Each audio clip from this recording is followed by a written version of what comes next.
I'm going to show you how to get into a house when the deadbolt's locked.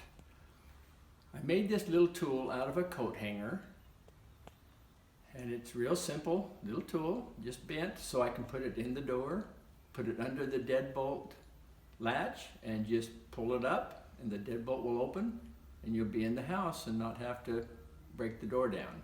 So let me show you how this happens. Here we go.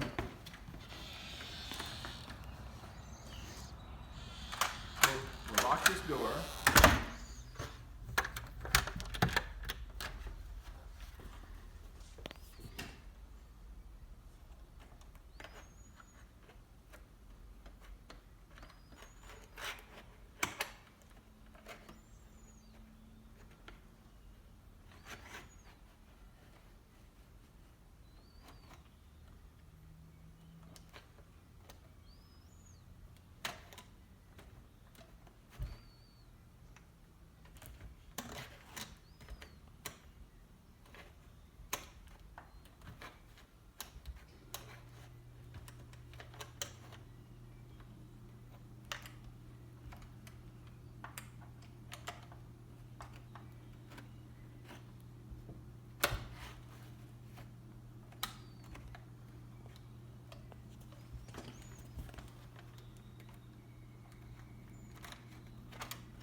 There you go, got it unlocked.